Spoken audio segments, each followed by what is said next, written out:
Lolo Zhao. Sinasabi ng mga sinaunang aklat na ang bagay na ito ay dumaraan sa pagitan ng yin at yang. Matagal na nila itong tinititigan. Biglang may kakaibang pakiramdam na parang may matang nakatingin sa akin. Ang astig kong bata. Kung wala namang kailangan, magpatingin ka na lang sa psychiatry. Lin Xuan.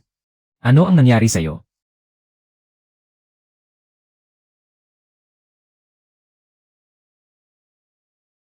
Nabuksan na ang kandado ng gintong tanso na pintuan. Maaaring may makuha mula sa umiikot na panlabas na singsing. 12 natitirang pagkakataon, pakikumpirma.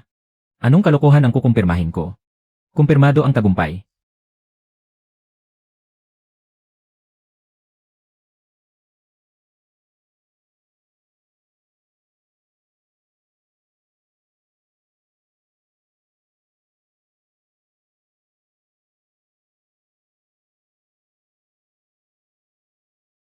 Ay,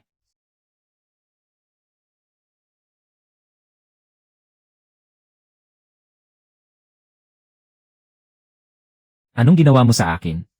Ha? Nakakaasar.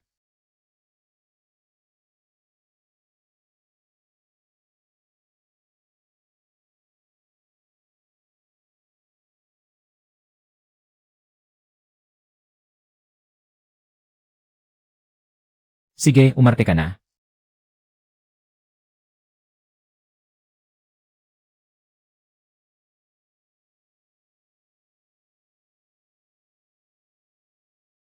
Sino ang nandoon?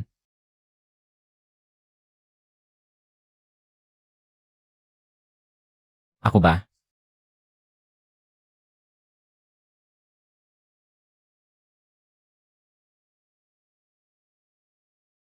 Sino nang nagpasok sa kanya dito? Dakilang Wuzhu. Nakasara pa rin ang tarangkahan ng templo. Sino ka? Ito ang Lumang Shu. Dakpin niyo siya.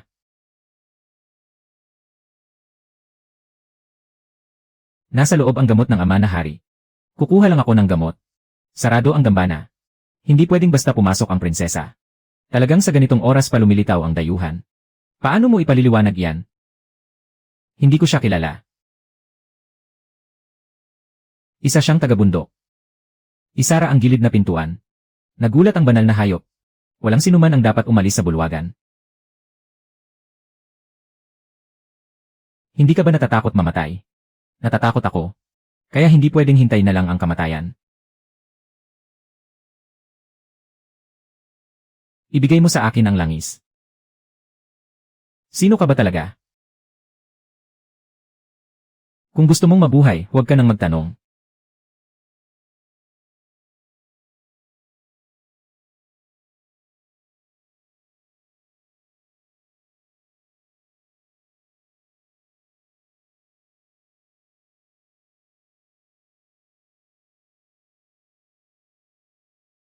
Huwag kang tumayo sa harap ng pinto.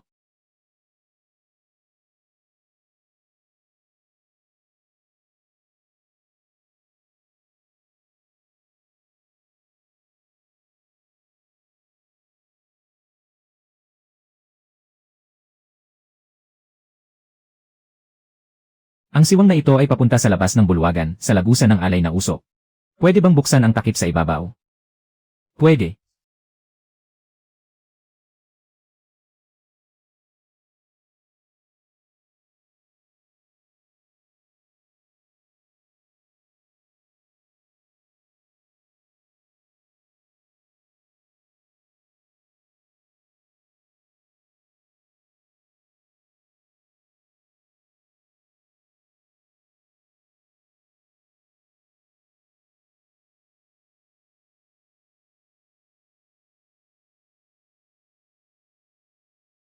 Buksan ang pintong gilid, huwag kang humabol.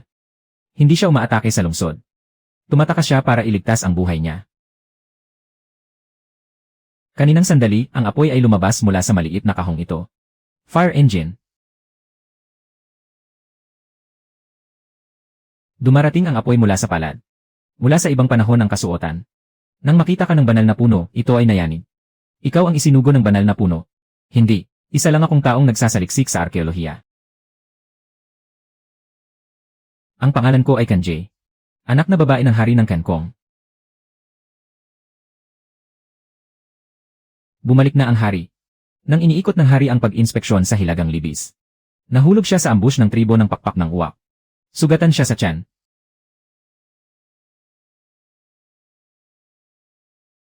Ama na hari. Nadungisan ang dugo ng hari, kailangan ng 3 bihag na mamalit ng buhay.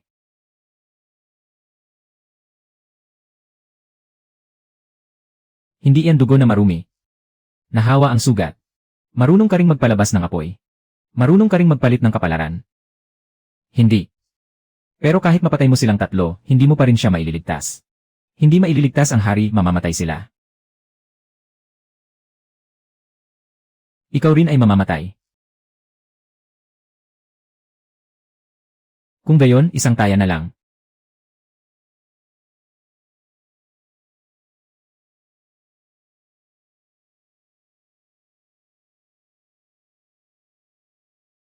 Bawat gabing gawin mo iyan. Mas bumababa ang isang pagkakataon.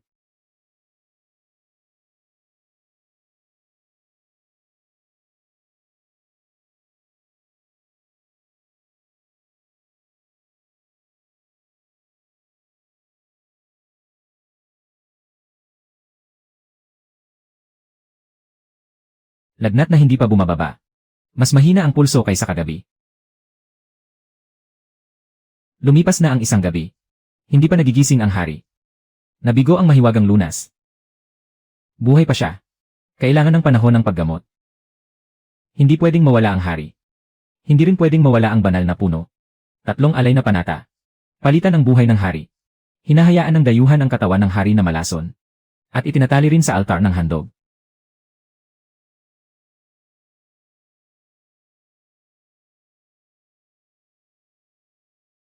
May dugong umiikot pa sa katawan ng ama. Kapag tumaya ka, hindi ka talo. Hindi nagigising ang hari. Kaya ang banal na puno. Hindi tumatalab ang gamot niya. Sindihan ng insenso at tuparin ang parusa.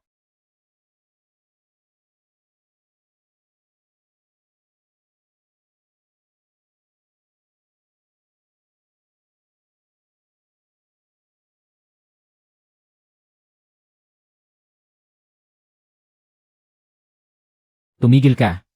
May kung ano pa sa sugat. Patay na nga pero hanggang ngayon ay lumalaban ka pa. Putulin muna ang dila niya at ayalay sa bathala. Walang mali sa gamot. Ito ay tanso na talim. Nakaipit pa sa loob.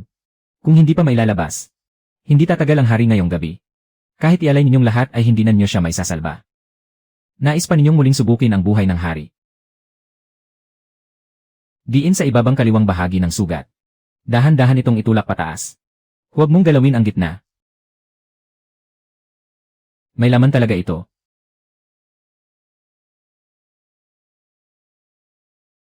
Bigyan niyo siya ng kaunting insenso. Hanggang maubos ang insenso at magising siya.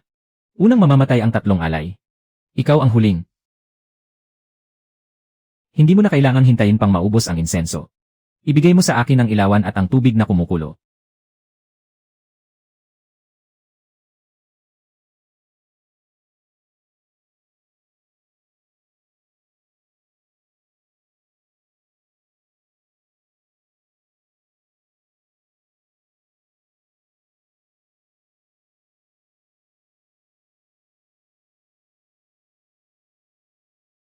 Hindi mapipigil ang pagdugo.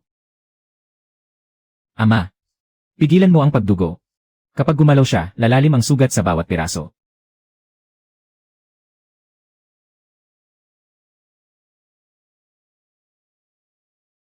Hindi bunutin ng tuwid. Itulak mo ayon sa direksyong pinasukan nito.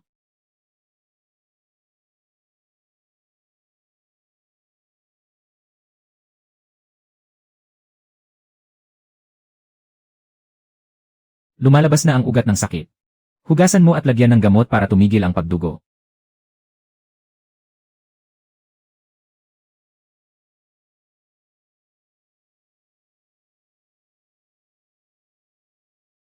Dumating na ang takdang oras. Isagawa ang ritual. Maghintay pa ng 10 hininga. Kung magising ang hari. Matagal na sana siyang gising. Bagsak ang palakol.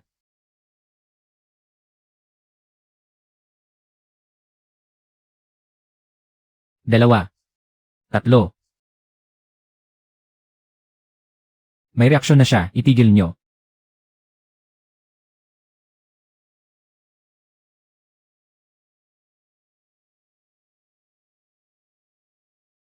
Ama. Kumalma na ang paghina. Bumalik na ang pulso ng hari.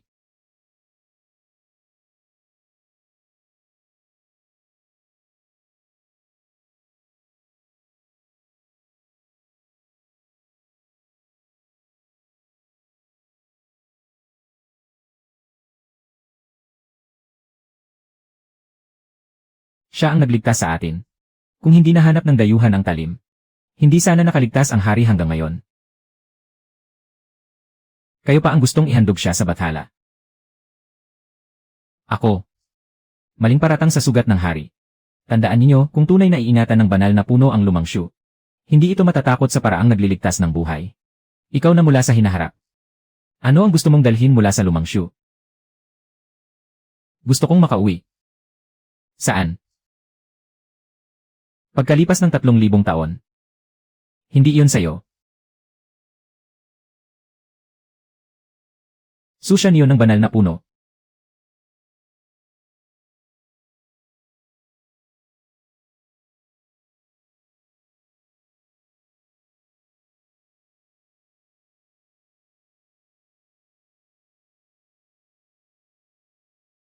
Hindi malinaw ang pinagmulan ng taong ito. At hawak pa niya ang susi ng banal na puno. Dapat siyang ikulong sa ilalim ng palasyo. At ibigay ang sandatang nagtataglay ng apoy.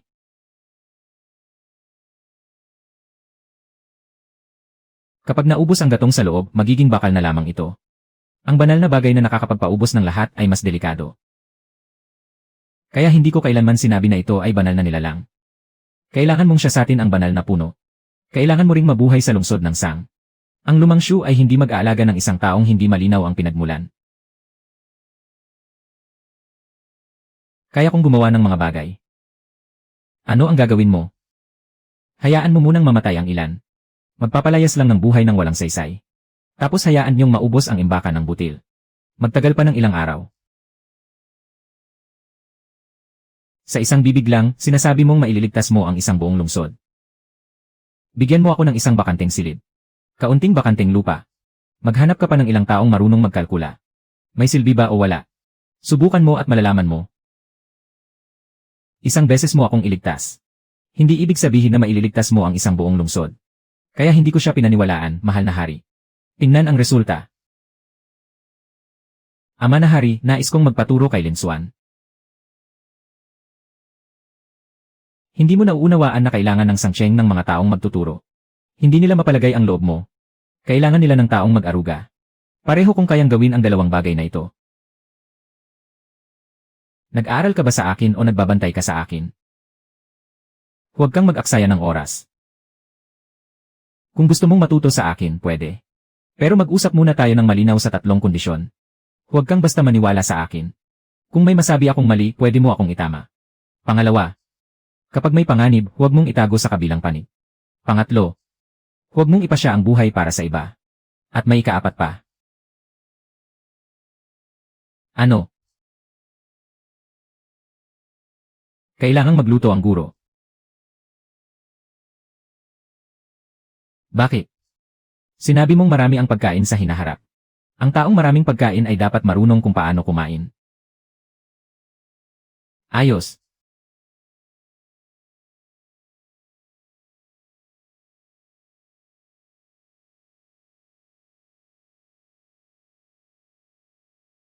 Ang mga tao sa hinaharap. Marunong magluto. Kaya. Ang tanong ko ay masarap ba? Kailangang tikman muna bago ko sabihin.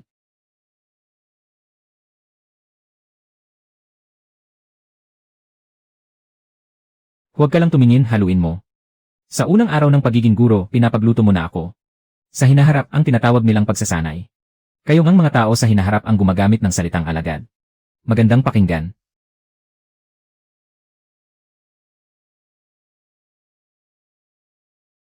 Pero hindi masarap inumin. Hindi, unang beses ko lang makita ang isang taong nagpakulo ng karne ng palasyo ng napakasimple. Pwede mong sabihin diretsyo. Kapag sobra ang asin, masasaktan ang katawan. 3 araw pa lang ako rito, pinakikialaman mo na kung gaano karami ang asin na kinakain ko. Tungkulin ng guro. Bukas, tuturuan kita ng mga alituntunin ng Sangcheng. Sa unang alituntunin, pag nakita mo ang batang Panginoon, yumuko ka. Ito ang mahirap.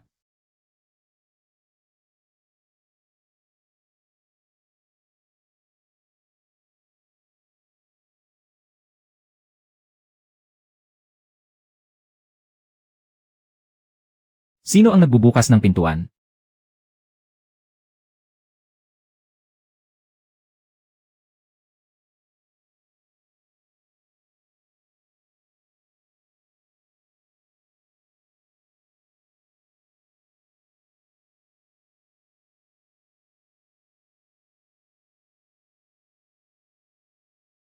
Isara ang hilagang bahaging daanan. Huwag silang papasukin sa lungsod. Hindi pwedeng isara. Hindi pwedeng magsama ang lobo at ang usa sa isang daan. Ipaliwanag. Sa kabundukan, may mga bagay na mas nakakatakot pa kaysa lobo. Hinabol namin sila sa lambak ng 20 li. Ilang nagkakalat na bakas lang ang nakita. Walang natagpo ang mga hayop na nagkumpol. Mukhang nagkalat na sila. Hindi ko nakita. Hindi ibig sabihin na wala. Napakalaki ng bundok. Paano mo hahanapin? Kailangan mong tumayo ng mataas para makakita ng malayo.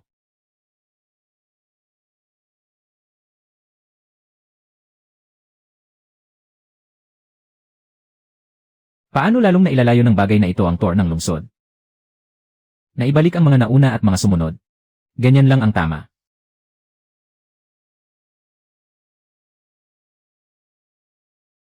Sa dami niyan, gaano katagal pa bago sila makarating? 3 araw, baka mas mabilis pa.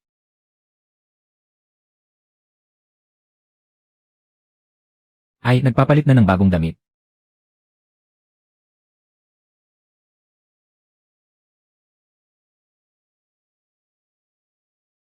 Selyado na ang lahat ng 3 lagusan. Maglagay pa ng 2 hanay ng bakod sa labas ng tarangkahan ng lungsod. Kailangang bantayan ang tarangkahan ng lungsod. Pero hindi pwedeng barahan ng tuluyan ang daan. Napakarami ng mababangis na hayop. Wala nang daan sa unahan. Kaya wala silang magagawa kundi sumugod sa lungsod ng buhay ang puhunan. Uunahin munang gumuho ang pader. Paano kung padalhan ng daanan ang mga hayop? Huwag nating hayaang makapasok sila sa lungsod. Palayuin natin sila papunta sa tabing ilog. Sa bahaging ito ng pagpasok sa lungsod, hukayin natin ang hukay na apoy. Para hindi sila makalapit. Mag-iwan tayo ng maluwang na pasukan sa gitna. Diretso iyon sa mababaw na tabing ilog. Sa labasan, maglagay ng tubig na maalat at damong berde. Unahin nating ilipat ang mga usa sa unahan. Kapag nailipat na ang unang pangkat ng mababangis na hayop, maihahatak na ang buong kawan papunta sa tabing ilog. Pagkatapos, magpabugso ng tambol mula sa bandang tarangkahan ng lungsod. Itaboy sila palayo. Inaanyayahan mo lang ang mga hayop na tumuloy. May daan ang mga hayop. Sa Sangcheng lang may buhay na landas.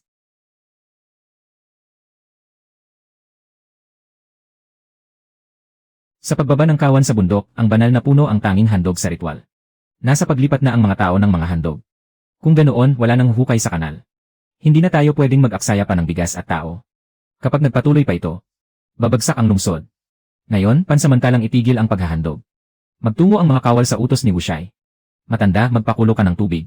Binata, mag-akyat ka ng lupa. Ang prinsesa ang sasalo sa galit ng bathala para sa buong lungsod. Kung mabagsak ang lungsod, ako na ang sasalo.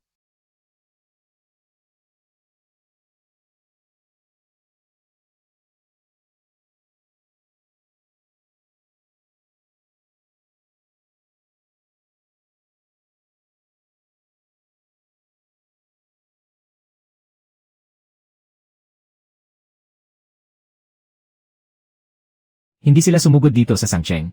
Tumataka sila. Ang banal na puno ang nagtaboy sa kanila rito.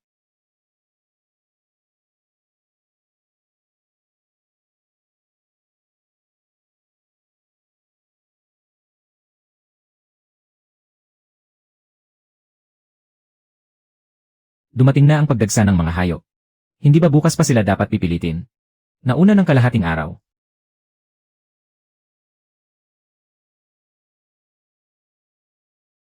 Sindihan sa kaliwa. Mag-iwan ng butas sa kanan.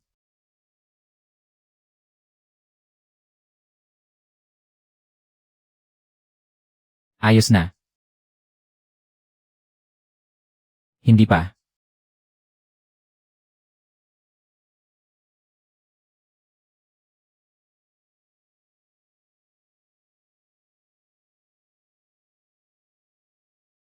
Handa na ang mga mamamana. Hindi sila mapipigil ng mga palaso. Buksan ang pintuang kanan. Nasa loob ka pa rin. Kapag binuksan lang ang tarangkahan, magkakaroon ng daan. Hinatak na sila ng hangin. Ang alat ang umakit sa usa. Ang amoy ng mga hayop ang umakit sa mga lobo na buksan ang kanang tarangkahan.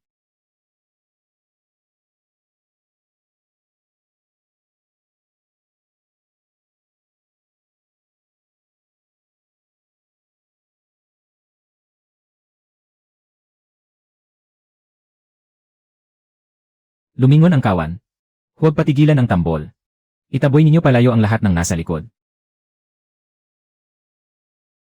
Darating na si Linsuan. May sasabihin ako sa'yo. Ang ikatlong tuntunin. Ikaw mismo ang nagtakda niyan. Kung ganoon, bakit mo ako pinapili kanina? Pinabuksan mo sa akin ang tarangkahan. Pero hindi mo sinabi na pwede pala akong hindi makalabas. Kaya wala akong ibang magagawa kundi piliin ang pinakamababang halaga. Pero sa tuwing isinasama mo ang sarili mo sa halaga,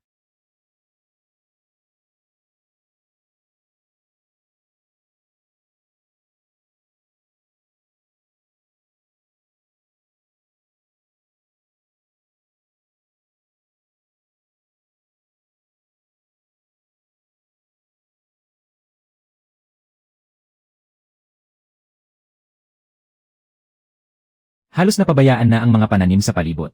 Hindi aabot ng taglamig ang kaunting bigas na yan. Dumating ang pagdagsa ng mga hayop dahil sa isang dayuhan. Pinalaya si Linsuan sa Sangcheng. Baka sakaling magalit pa rin ang banal na puno. Lubos na tahimik. Habaan mo ang pasensya ko. Bigyan mo muna ako ng isang bakanteng bukirin. Itanim mo ito. Kahit isang burak na lupa, sinasabi pang makapagliligtas ng taggutom. Hindi ko sinabing siguradong pwede. Magtanim muna tayo ng maliit na parte. Kung ubra o hindi, magsasalita ang lupa. Ang bakanting bukirin sa tabi ng hardin ng palasyo ay ibibigay ko sa inyo. Kapag wala ni isang butil ang nakuha. Lalo na ngayong umalis ka na sa lungsod ng Sang.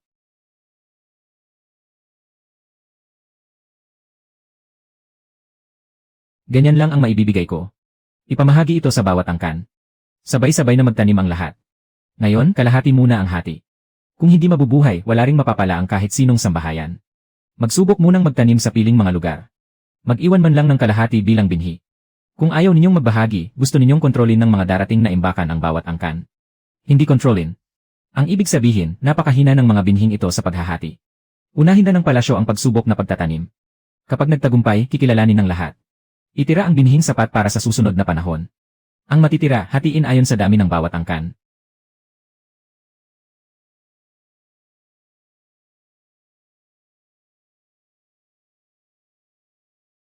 Halos maubos na at hindi pa nairirig. Doon na lang sa bahaging ito ang lagyan ng tubig. Huwag galawin ang katabing bahagi. Lahat ay binago ko na. Sa huli, pati kung paano namatay ang punla, walang nakakaalam. Kung magtatanim ka ng isang bukid, kailangan mong sadyang mag-iwan ng isang bahagi na talo. Kailangang may matirang panukatan. Para malaman kung saan nagkamali.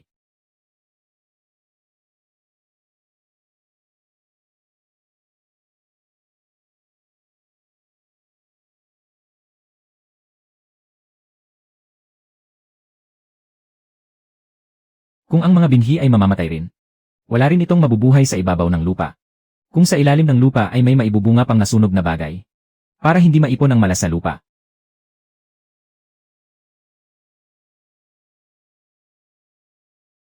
Hindi pa nahuhukay. Walang makapagsasabing patay na ito. Kung gayon, hayaan niyong sabay-sabay hukayin. Kung walang laman sa ilalim. Kayo at ang mga halimaw na ito ang gumulong palabas ng lungsod ng Sang.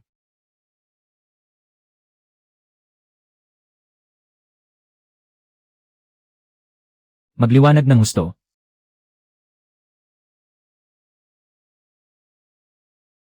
Sobrang dami ng tubig.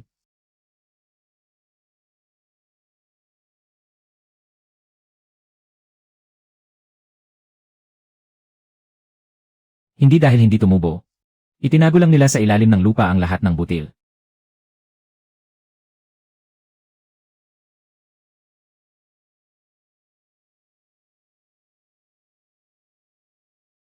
Isang bahagi ng binhi. Isang bahagi ng binhi. Talaga bang may tutubong isang salop na ani? Huwag muna kayong magyabang. Mag-iwan ng kalahati bilang binhi. Ang matitira, hatiin ulit. Sa susunod na panahon, pwede pa ring tumubo. Saka lang masasabing tunay na ubra.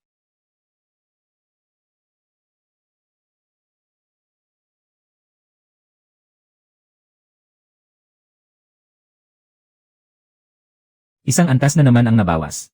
Kaya binhi lang ang kinukuha. Hindi ang tunay na ani. Kaya nitong tumubo ng kusa rito ang mga binhi.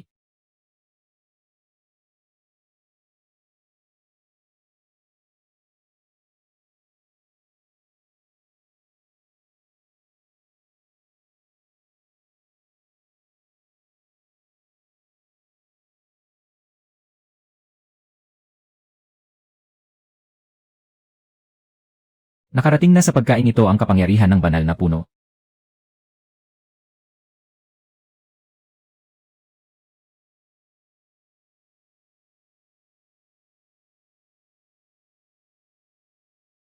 Natuyo na ang bibig niya. Bakit hindi niyo siya painumin? Gutom man siya sa uhaw, hindi niya dapat inumin ang tubig na ito. Ibuhos mo na ito. Hindi siya aabot hanggang bukas. Sa 3 araw, mahigit 40 tao na ang bumagsak. Kung magpapatuloy pa ito, pati ang mga tolda ng manggagamot ay mapupuno na. Saan ba nakuha ang unang lagok ng tubig na ininom nila?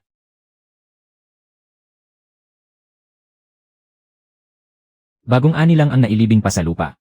Pero pumasok na agad sa lungsod ang salot. Babala ito ng banal na puno. Hindi naman galing sa langit ang sakit. Sumunod ito sa kanal na yon papasok sa balon. Kapag sinara na, walang sinumang pahihintulutang uminom pa. Umatras muna, saka tayo sumalakay. Ayusin ayon sa paraan ng pagsalakay sa palasyo. Sa loob ng palasyo, malinaw na may malinis na tubig. Pero hindi nila kami pinapayagang kumuha. Gusto ba nilang panoorin lang naming mauhaw hanggang mamatay ang mga anak namin? Dalhin siya palabas. Ilagay mo ang sibat. Mga mahal na kasama. Naranasan ko na ring malubha ang pagkakasakit ng isang mahal sa buhay. At ang mapait na walang magawa. Ang mga anak ninyo ay mga anak din ng Sangcheng. Hanggat may isang balde ng tubig pa sa balon, hindi lang iyan mapupunta sa palasyo. Ang mga pamilyang may sakit ay unahin sa tubig. Pag uwi ko, sisimulan ko agad ang paggawa. Ako ang may iwan dito. Hanggang sa huling tao ang makakuha ng tubig. Lalo pang lumalala ang lagay niya. Wala nang gamot na kayang pigilan ang impeksyon. Hindi niya abutin ang gabi.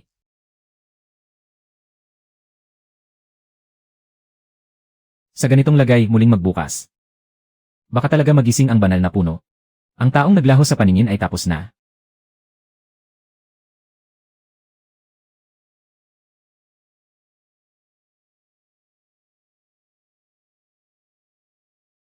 Huwag mo siyang hawakan. Taga-tribo ng pakpak ng uwak siya.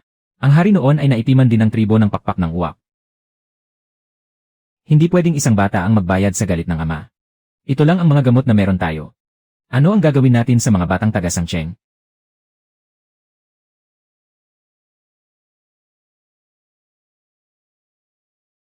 Lalo siyang humihina. Hindi na siya tatagal ng matagal.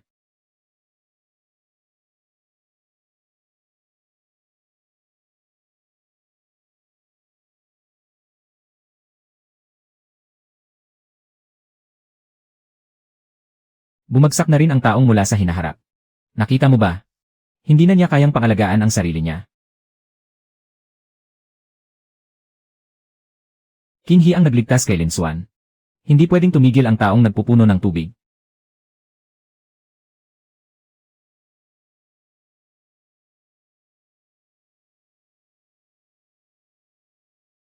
Gaano ba ako katagal natulog? Isang buong araw at gabi. Makakatiyak ka, hindi nagkagulo ang silid medikal. Mukhang makakapahina na rin ang gurong ito. Sandali. Kalahati na lang ang natira sa mga bagong pasyente. Napatatag na ang 2 batang may mataas na lagnat. Nawala na rin ang lagnat ng dalaga mula sa tribo ng pakpak ng uwak.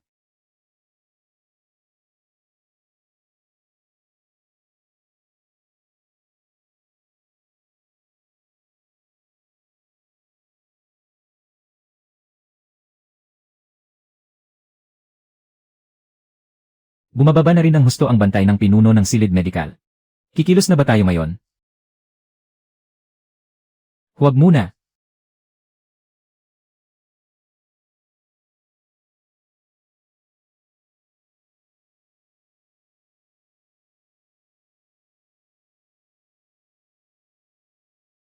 Kung mauubos ang supply ng tubig, walang malinis na tubig bukas.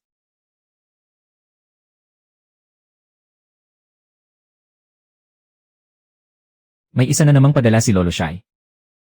Ilagay lahat sa likuran. Unahin nating ayusin ang sistema ng tubig.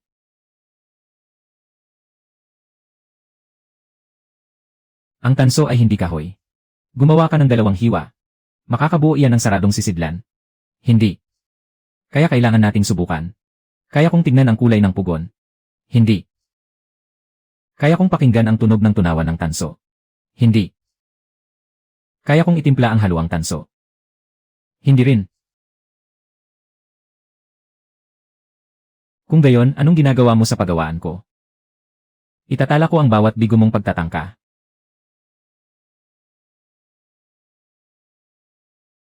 Umalis ka. Lolo Shai, hayaan na lang niyo siyang manatili. Baka makatulong siya. Dahil nagsalita ang mahal na prinsesa. Manatili ka na. Pero tandaan mo ng malinaw. Titingin ka lang, tatandaan mo lang. Bawal hawakan ng apoy.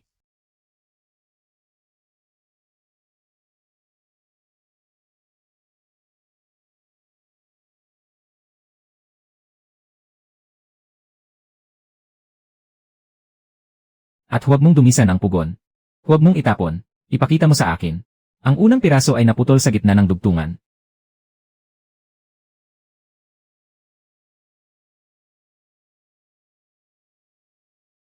Hindi nalinis ang kalawang sa ibabaw ng dugtungan. Sa labas, parang sarado. Pero lahat ng dumi ay naiwan sa loob.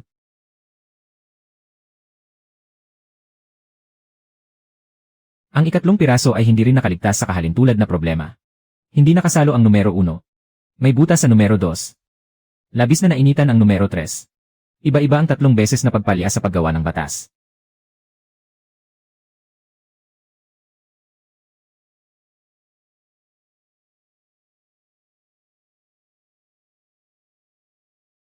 Kailangang subukan pang sunugin ulit.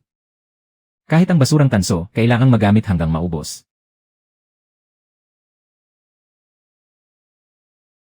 Ayos na, ayos na. Iangat ang balangkas ng bigat at subukan.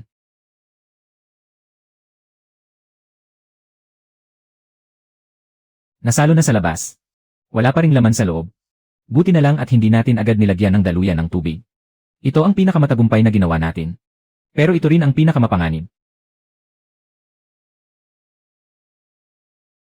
Si Lolo Shi na lang ang may huling pandayan. Dapat malinis ang ibabaw ng pagkakakabit. Hindi pwedeng tabingi ang apoy. Hindi rin pwedeng masyadong maluwag ang tahi. Hindi rin pwedeng sobrang higpit. Una, kagatin dapat ng magkabilang dulo. Tapos selyuhan ng tansong pangkandado. Mag-iwan ng ilang butas sa gilid para sa singaw. 51 at kalahati. Itigil ang pagpapaikot ng hangin sa tansong hulma. Puno na ang takip.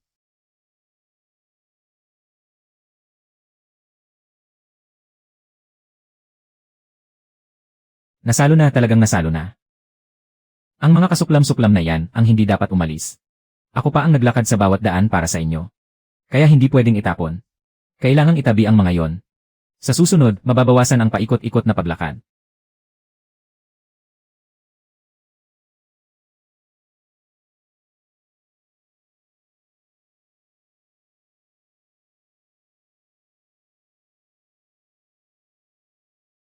Dapat subukan ng tao ng 10 ulit. Ang banal na puno, isang tingin lang sapat na.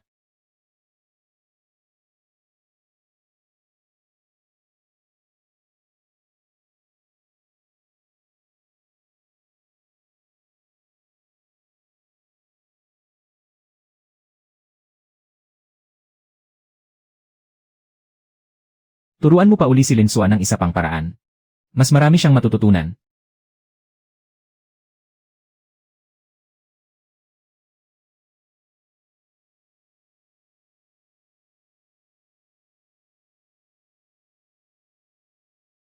Umuagos na ang butil sa imbakan. Isang pangkat para sa pagliligtas sa apoy. Ang iba, kasama ko sa pagbabantay ng bodega. Mag-iwan ng isang pangkat para sa pagliligtas sa apoy. Huwag kayong sabay-sabay na pumasok. Nasusunog na ang bodega. Ano pa nang babantayan natin? Ngayong gabi, walang hangin. Hindi agad lalakas ang apoy. Hindi butil ang gusto nilang sunugin. Ang pakay nila ay dukutin ka.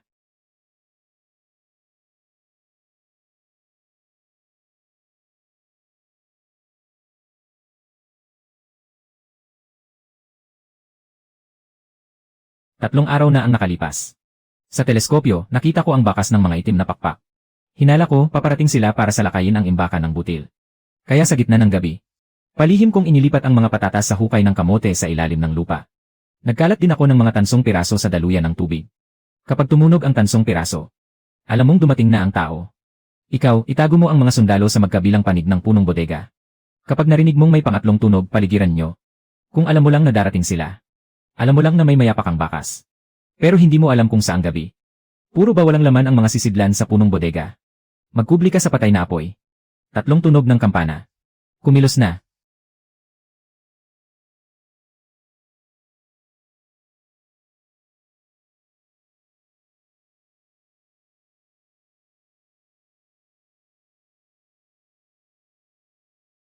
Walang nakatakas. Hindi ka talaga nawawala sa paningin ko. Ang mga lalaking may takip sa ulo ay hatid lang ako dito na parang alay.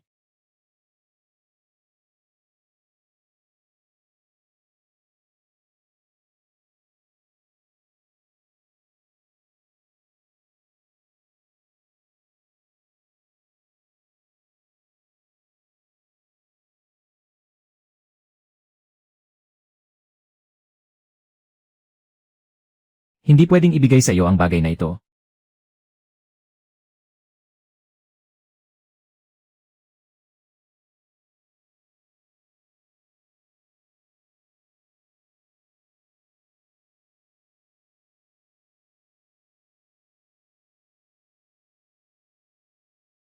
Sa kabilang panig ng tulay na nakasabit. Isang saksak lang, mabubutas ang sasakyan. Ito ang sandata ng mga tao mula sa hinaharap. Magpalit kayo sa kaliwa at kanan. Ang bilis mong matuto.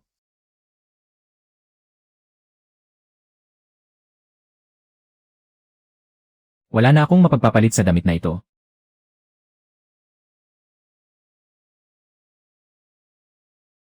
Itong isang palaso, panalo na agad.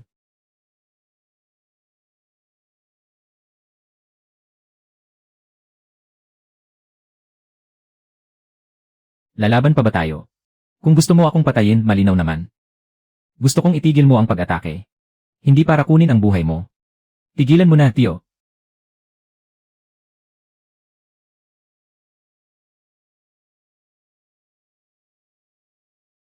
Ang anak mong babae ay may sakit sa sangcheng. Kami ang nagligtas sa kanya. Ngayong gabi, umatras ang hukbo. Bigyan mo muna ang sangcheng ng pagkain para sa 3 araw. Paglipas ng tagsibol, kailangan niyong ipalit ang balat gamit ang batong panghuli. Kung muli kayong lalabag sa lungsod ng Sang, magwawakas ang kasunduang ito. Mamayang gabi, aatras ang tribo ng pakpak ng uwak sa lumang kanal. Pagkaraan ng pagsikat ng araw, ako ang kukuha ng butil. Nakita na ng banal na puno.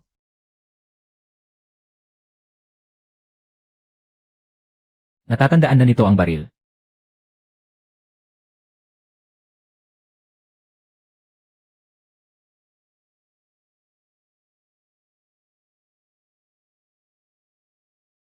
Narinig mo ba yon? Lalo lang itong naging maingay sa loob ng 2 taon na ito. Ngayong gabi, 2 beses itong tumunog. Mukhang gustong-gusto ng banal na puno ang bagay na yon na tila kidlat. Malapit na ang oras. Naipaghanda ko na ang sinabar. Napakinis na rin ang sakripisyong ayos. Kulang na lang ang kabilugan ng buwan. Ang kabilugan ng buwan ay umiikot kasabay ng pag-ikot ng landas ng langit. Hindi ito mapipilit. Ang mahirap kalabanin ay ang kandado ng pinto. Kinilala ako ng bagay na ito bilang may-ari nito. Sa kamay nino napunta ang pulseras. Sa utos nino susunod ang tarangkahan. Kung pilit itong agawin, madudurog ang tansong pulseras. At ang malaking tarangkahan ay tuluyang masasara magpakailanman. Kailangan lang sa gabi ng kabilugan ng buwan. Naipahid ang dugo ng mangkukulam sa lamad. At kusang magigising ang tarangkahan. Sa gabi ng kabilugan ng buwan ay madalas. Paano ko malalaman kung alin doon ang isang pagkakataon? Ang banal na puno na ang bahala magsabi.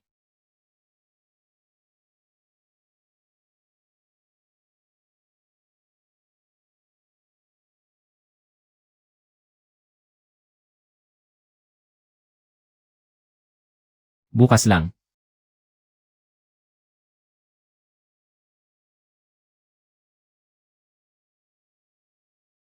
Linsuan. Gusto kong gamitan mo ng pulseras ang buhay niya.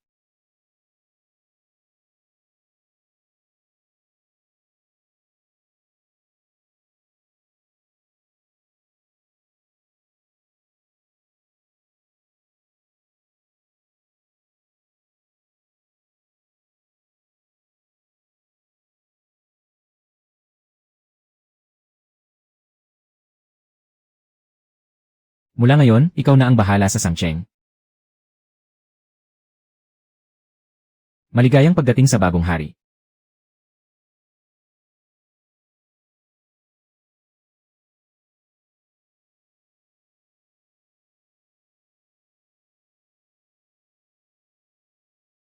Natapos ko na ang dapat kong matutuhan.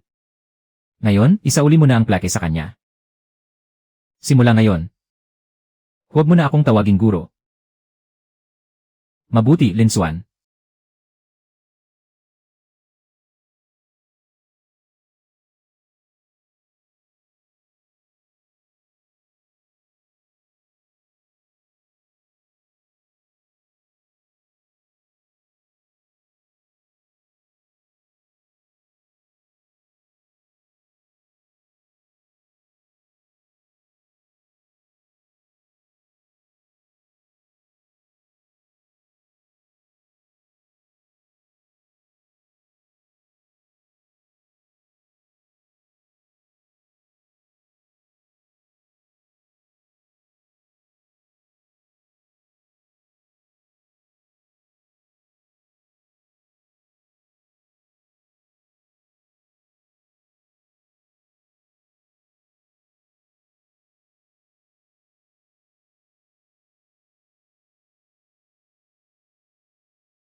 Nasa bulwagan pa ang ama ng hari.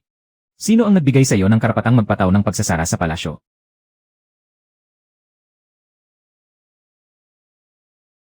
May sakit na ang hari sa loob ng 2 taon. Ngayon lang naibigay ang tansong pleke. At gusto na ng prinsesa na makialam ang isang dayuhan sa Sangcheng. Hindi dapat mapunta sa kamay ng iba ang lungsod ng banal na puno. Hindi rin karapat-dapat na ipagpalit ka bilang bihag.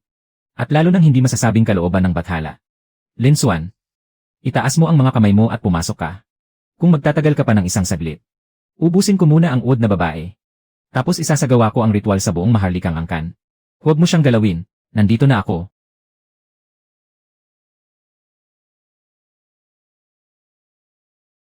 Tumigil ka, ibaba mo ang armas mo. Sige, pero kapag nabasag ang pulseras, palayain mo siya. Ang lakas ng loob mo, itutok mo ang dulo ng baril ng kalahating pulgada pa. Hahatiin ko muna ang lalamunan niya.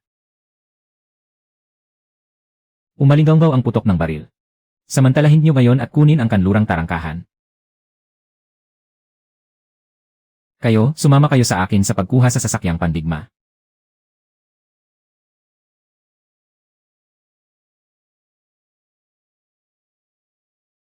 Sunggaban niyo sila.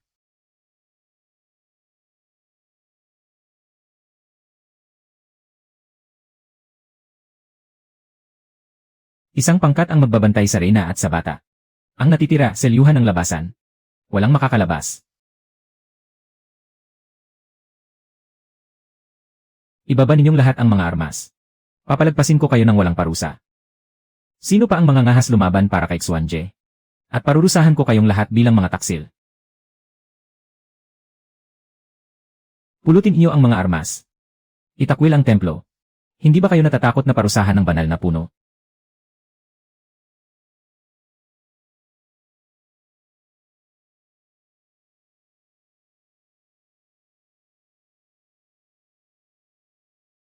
Lumayo ka sa pintuang iyan.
Hindi ko yon ginalaw.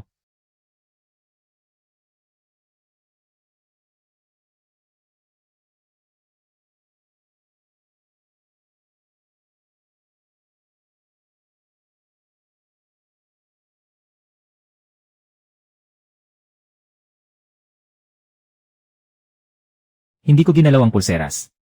Binubuksan ng banal na puno ang pintuan.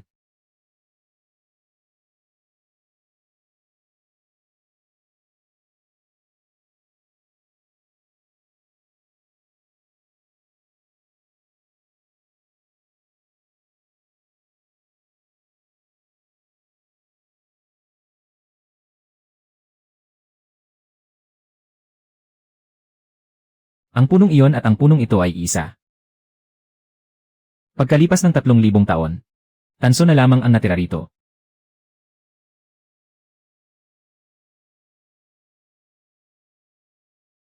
Kung magpapatuloy ito, ano kaya ang mangyayari?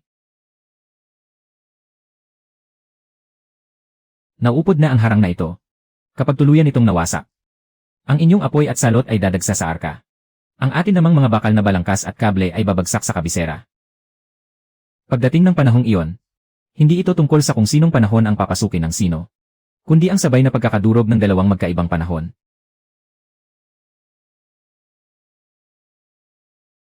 Ang bagay na ito, nasa lumang patukuran din ito ng banal na puno. Meteorito ito. Ginawa itong pakungkalang ni Lolo Shai upang ibaon sa puso ng puno. Basta't maputol natin ang taginting nito, may pagkakataon pa tayong isara ang pintuan.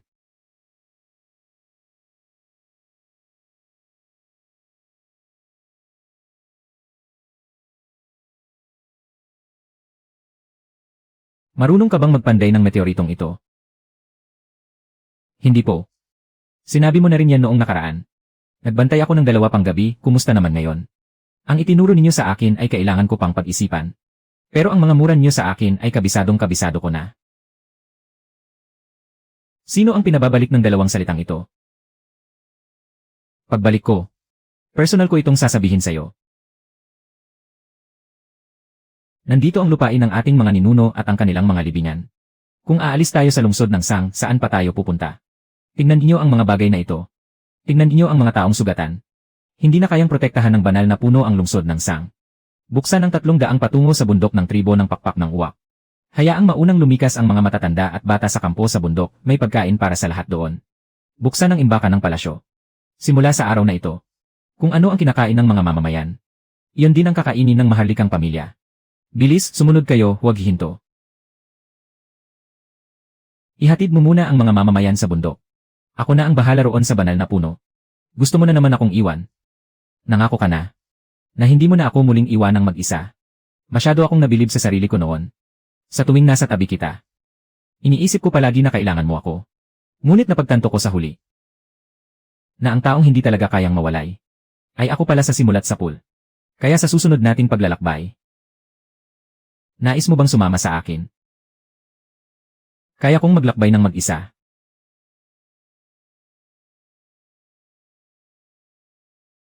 Ngunit dahil nandyan ka, ayaw ko nang maglakad ng nag-iisa.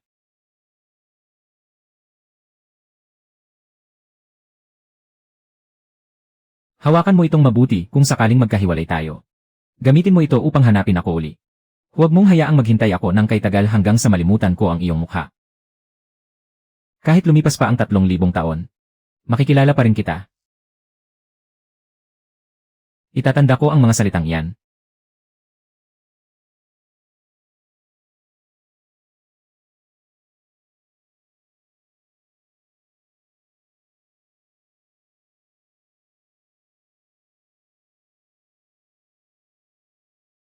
Ang pintuang ito ang biyayang iniwan ng Diyos para sa lungsod ng Sang. Sa wakas ay nagising na rin ito.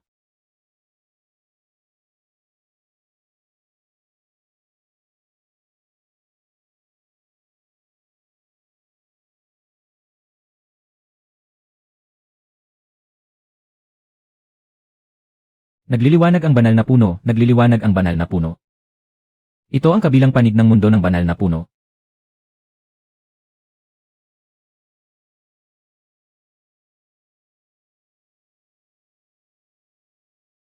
Iurong mo ang iyong kamay.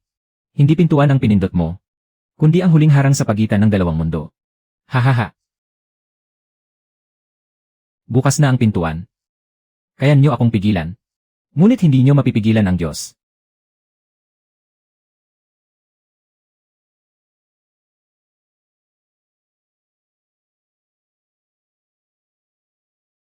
Ito na ang pagkakataon.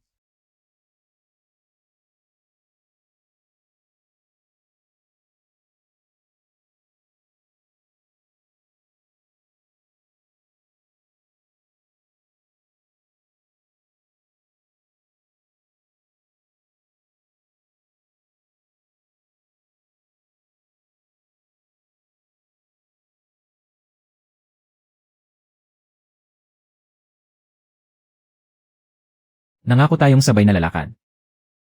Kaya walang sinuman ang mang-iwan.